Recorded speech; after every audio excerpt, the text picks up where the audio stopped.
अरे लिफाफों पे जिंदगी गुजारने वालों, शर्म से डूब मरो तुम। अरे तुमको कुरान करीम दिया ना हाथ में, अल्लाह का कलाम तुम्हारे हाथ में दिया, तुमको उसका भी लिहाज नहीं है और तुम दावा करते हो कौम का। बहुत बोल सकता हूं, याद रखो मेरी जबान को लगाम नहीं है, तुम्हारा घर से निकलना महाल कर दूंगा मैं यहां पे। याद रखो तुम लोग जो काम कर रहे हो ना, तुम महाराष्ट्र के मुसलमानों को ना सिर्फ कमजोर कर रहे हो बल्कि तुम उनकी आवाज का गला घोट रहे हो। अरे तुम इलेक्शन लड़ो, हम तुम्हारी तायीद करने को तैयार हैं। कब तक तुम ये सियासत करोगे? कहां है वो लोग जो औरंगाबाद में बोले थे इम्तियाज जलील को वोट मत दो? उस समाजवादी पेंडेंट को वोट दो बोले थे। अरे चेहरा दिखाओ औरंगाबाद के अवाम के सामने तुम। अरे लिफाफों पे जिंदगी गुजारने वालों, शर्म से डूब मरो तुम। मेरे घर को आए थे, मेरे घर को आए थे हैदराबाद को, बगैर बोले मेरे घर को आए। मैं वक्फ के बिल की मीटिंग में जा रहा था, पलट मेरा गार्ड फोन करा के साहब इतने लोग आए, मिला। घर पे आए तो मैंने कहा कि मेरा घर इतना बड़ा नहीं है, आप लोग 20 लोगों को ले लीजिए। 20 लोगों को बिठाया, वो बात करे, मैं बात करा, लेटर लिख के दिए, इनको टिकट दो, मला मैं गौर करूंगा। फिर जाने से पहले मैंने एक अल्लाह के वली के अंग्रेजी कुरान का तर्जुमा जो तुर्की का छपा हुआ है, उसकी 4 कॉपियां इन जिम्मेदारों को दिया कि आप मेरे घर को आए, ये एक अल्लाह के वली की कुरान का तर्जुमा है। एक एक के हाथ में दिया तो औरंगाबाद जाके बोले हम घर को गए थे, हमारे को चाय तक नहीं पिलाए। अरे आप पहले से बोल देते तो नान खलिया खिला देता मैं आपको।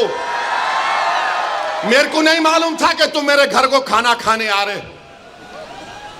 अरे तुमको कुरान करीम दिया ना हाथ में, अल्लाह का कलाम तुम्हारे हाथ में दिया, तुमको उसका भी लिहाज नहीं है और तुम दावा करते हो कौम का।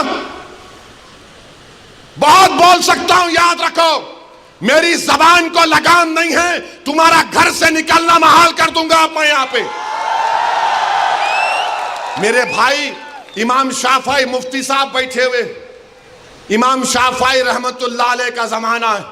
एक दौलतमंद ने कहा कि अगर अल्लाह मेरे को बेटी देगा तो जब उसकी शादी करूंगा दीन और दुनिया की दौलत उसको दूंगा।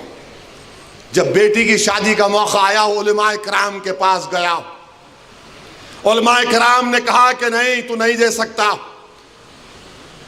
दीन और दुनिया की दौलत तो कैसे देगा, तेरी कसम गलत हो गई। इमाम शाफई के पास गए, इमाम शाफई बोले बहुत आसान है। इमाम शाफई रहमतुल्लाह अलैह ने कहा तेरी बेटी की शादी कब है? उसने कहा फुला दिन है। बोले मैं आ रहा हूं, चला जा। इमाम शाफई पहुंचे, इमाम शाफई रहमतुल्लाह अलैह ने कहा कि आसान है। वो बोला कि हज़रत शादी तो हो गई, क्या है बताओ? बोले कुरान अपनी बेटी को दे दे, दीन और दुनिया की दौलत उसको दे चुका। मैं उनको दिया, 4 कुरान दिया उनको और बोल के दिया कि आप मेरे घर को आए, मुझे पता नहीं है, मैं वकीलों की मीटिंग में जा रहा था, पलट कर आया आपके लिए, ये कुरान करीम का तोहफा आपको दे रहा हूं। अरे तुमको ओवैसी से मजलिस से नफरत है, मगर कुरान करीम की तो अजमत का तुम लिहाज रख लेते। मैं ये बात इलेक्शन में बोल सकता था मगर खामोश बैठे रहा, मगर आज मजबूरन बोलना पड़ रहा है। याद रखो तुम लोग जो काम कर रहे हो ना,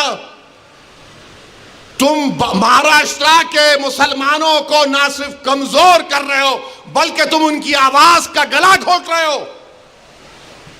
अरे तुम इलेक्शन लड़ो, हम तुम्हारी तायीद करने को तैयार हैं। कब तक तुम ये सियासत करोगे?